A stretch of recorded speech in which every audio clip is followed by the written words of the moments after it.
Well, these days are demanding times for many essential workers, including funeral directors who are presiding over services and coming in contact with people, the families of people who have died of COVID-19. Andre Dawson is the owner of Paradise Memorial Funeral Home in Richmond Heights, Florida.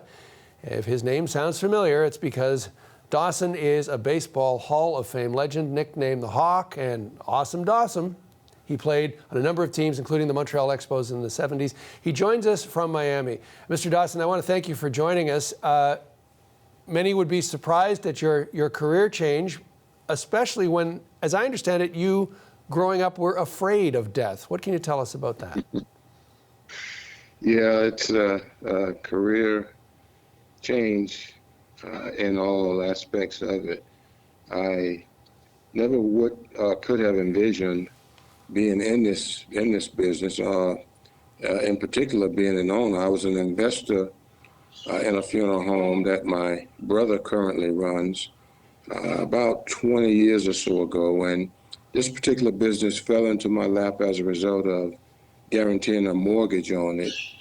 And I just, said, well, this is where I am in life. If this is God's calling, then, so be it. I just have to make a lot of adjustments and make them fairly quickly. But I kind of got both of my feet settled and underneath me right now. And I won't go as far as saying it's something that I enjoy doing, but I know that this is where I am in life. And as long as I can console and, help a family through this process, then it is all worth it. There are challenges in your business at the best of times, but these days with COVID-19, how have the obligations for what you have to do changed? Well, the toughest thing is there's so much uncertainty about the disease itself. The CDC says, and I quote them, that the disease dies soon after the individual is deceased. But still, there are special precautions and guidelines that you have to follow.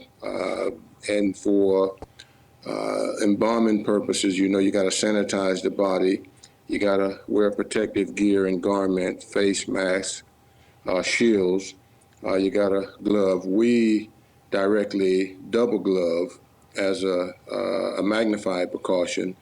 And when you have the service or the viewing itself, there's no means of family touching, hugging, or kissing the body, because still there are certain things that are kind of uncertain at this time. But it's a game changer for sure, because you got to take extra precaution for the safety of not only your staff, but the mourners also. You mentioned the mourners. COVID-19 has, with the physical distancing obligations around that, must have changed your interaction with people and their interaction with each other as part of the funeral itself. Yes, and they understand, this is where we are now. The tough part about it is you have to make adjustments and alter how you perform your services itself. And we go to the extreme of only allowing maybe 10 people in when we have a chapel service, but the churches require, because of their spacing, require less than 50 people, but less than 50 people, maybe 40 max, if that is possible. And we also try to keep in mind the social distancing aspect of it. And the families, part of the grieving process is a send-off. It helps them get through that part of the grieving process. And a lot of times, a lot of instances, we find that, and when we think that we're going to be inundated with attendance, we get them to understand that, hey, this is where we are, this is what the times are. And we offer to them live streaming for those family members that won't be able to make a particular service. So there are a lot of adjustments that the pandemic itself has brought about, a lot of changes that are being made, but we're just trying to make sure that we ensure the safety of all parties involved. Before I let you go, sir, I have to ask, was there anything in your professional baseball career that prepared you for the profession and the situation you find yourself in now? Well, I can't say it prepared me for this juncture of where I am.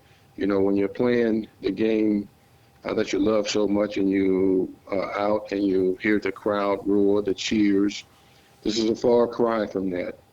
There's a lot of sadness, a lot of grief.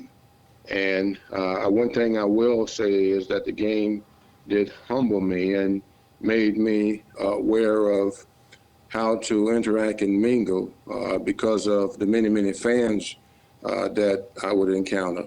And this is a different type of fan. People lean on you. They lean on you for comfort, for guidance, for support at a critical and crucial time. And you just try to be that extra ear for them. You don't say too much, because the grieving process is a very difficult one. Nobody grieves or mourns the exact same way. So with the main token in mind, and that is helping them through that process, you just try and make sure that, you know, whatever you say to them in a manner that it would help them through the process.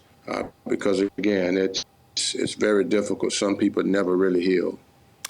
Mr. Dawson, I want to thank you for your time. You say that what you're doing is a calling, and it seems like you are responding like the all-star that we know that you are. I want to thank you for your time. Really appreciate it. Okay, thank you, and it's my pleasure. Ours too. Andre Dawson is a funeral director and former Montreal Expos baseball star. He spoke to us from Florida.